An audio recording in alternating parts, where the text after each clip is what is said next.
Hi guys, today going to be my first video in English. So this video I'm going to tell you how to tell the difference between an authentic player archive and a bootleg player archive. As you can see before you is two player archive Batman Timeless Wild West. The one on your left is the limited color version, and the one on your right is the normal version.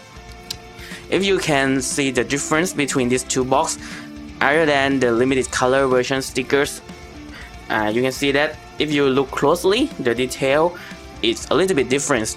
The left one, the limited color version box art is a little bit darker, whereas the other one, the right one, the normal version, is brighter. To clarify here, the right one, the normal version one, is an authentic one, but the limited color version on your left is a bootleg one. For now, the player archive box, the bootleg are from China, and now there are many easier ways to differentiate between the bootleg and the authentic. But here the Wild West is like the first ones that come out from China, the bootlegs, so it is quite similar. You can see here that all the logos are the same. There are the DC logo, Batman logo, and player archive triangle logo, both in the original box and the bootleg version. Okay, here is the newer one of the player archive. This is a bootleg version. As you can see here, the later bootleg version have a quite distinguished features you can see from the box art. Usually over here there will be a Square Enix logo, the triangle one you can see on the Batman box art, and also the newer version of Square Enix Play Archive also have a stickers over here that to authorize that it is an authentic figures. After around Batman Timeless Sparta and Batman Timeless Bushido, the later ones, the bootleg later ones, do not have this kind of stickers or do not have the logo, so it is quite a lot easier to tell the difference. Eventually, if you buy online, you can ask for the picture of the box art. If there are no logo, you are 100% sure that it is a bootleg version. Another thing you can see here is that the box is quite flimsy. The material used in the bootleg version is not as good as the normal version. Okay, for the other part of the packaging, a lot of people tell that you can use the serial numbers on the bottom of the box to tell the difference. So let's look at it. Here are some examples of the serial number on the bottom of the player archive box. You can see that there is a minor difference between an authentic one and the bootleg one. From my experience, I think it is a little bit too hard to distinguish, especially for new collectors. So I suggest it is usable if you have a picture of an authentic serial number, how it is stamped on the bottom of the box. But if you don't have the real picture, it's quite hard to tell that is it an authentic or bootleg or not. So I suggest if you're going to buy the newer ones, just look at the player archive logo. If there is none, it is a bootleg. If there is a player archive logo, you should be aware of the other stuff that can also be suggested it is a bootleg. Okay, let's check back on Marcus Fenix, the bootleg version. As I tell you before, the box art is the same, but there's no logo, and the material is quite different. If you feel the authentic version before, you can know that the material used for the box is not that good, and the magnet is quite not as strong as an authentic one. Okay, so let's take a look inside. Here you can see a lot of something going on here. First, that is that normally the authentic player archive version, inside the back tray, there is no plastic to cover overall the figure. There is usually a sheet of plastic that cover like the cape of a Superman or something, but there's no plastic to cover for the whole figure. And usually the figure will come into a nice resemble piece. But this one, a bootleg one, you can see that the head is tilted in the wrong way, and the other stuff kind of falling out from the tray. Okay, so I just took him out of the box package. In here there are quite a few things to notice.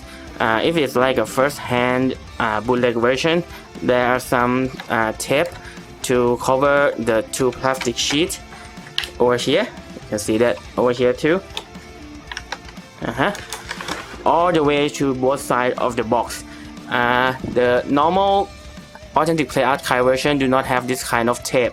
It's only just a regular piece of plastic over on the black tray. So this is another sign, especially if you buy a first-hand good and you see that the material is really very thin and there is a Scotch tape over here. That is definitely a bootleg version. Okay, so let's get this bad boy out of the box.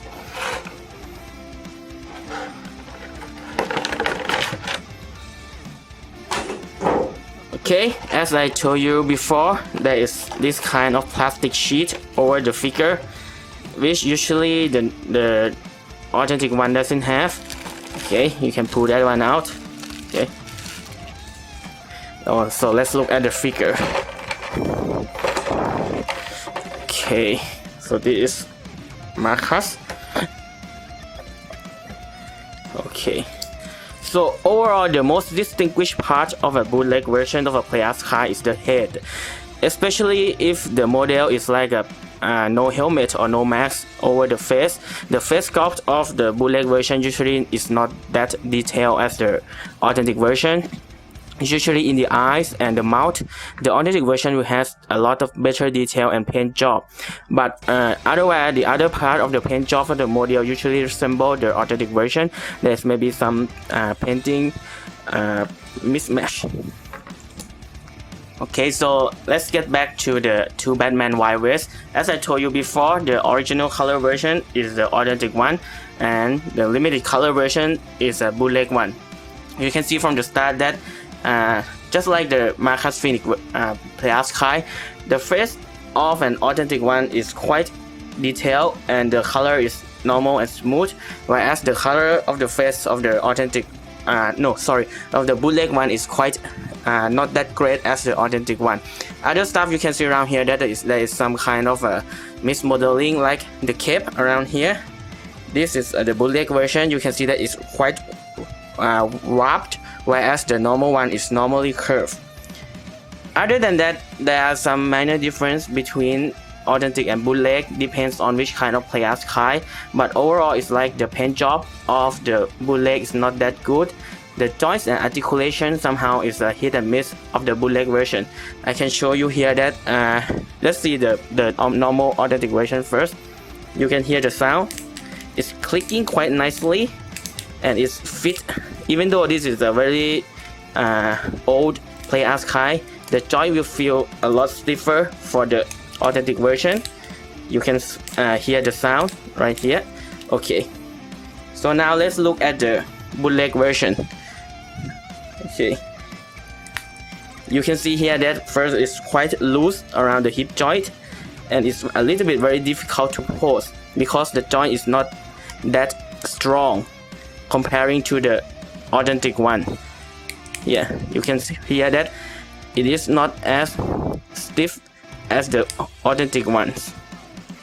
Also, other than that, I had some report that the bootleg version, sometimes the joints are glued into the other parts of the body because there is some kind of QC issues and the factory will not try to fix it. They will ship it out in a glued version, so beware of that also. Okay, so that's about it, a basic guideline for any collectors who are interested in Play Archive action figure that want to start collecting but very afraid of the bootleg version that are right now everywhere on the internet, especially in the eBay or online store. So I suggest the safest way is to buy from a store that you can trust, or the best way is to buy from the Square Enix themselves. Other than that, the packaging, as I told you, the newer Play Archive, the bootleg doesn't have any logos anymore. I think because they are afraid of a legal problems with Square Enix. So it's very safe if you can see the picture of the real products of the box art first. Other than that, the old figures such as Cloud or the Marvel's figures or Star Wars, those one also have the logos as the same as the real one, so it is quite difficult to tell the difference. If you have any more questions, you can ask me directly in the comments. Also, I'm going to try to compile a list of bootleg Playhouse Kai that has already come out, but to make sure that there are other kinds of bootleg version also. Some come with no box, they come in loose figures, so I just suggest that be aware if you're going to buy a loose figures, there's a high chance that those are bootleg version also. So thank you everyone for watching this video.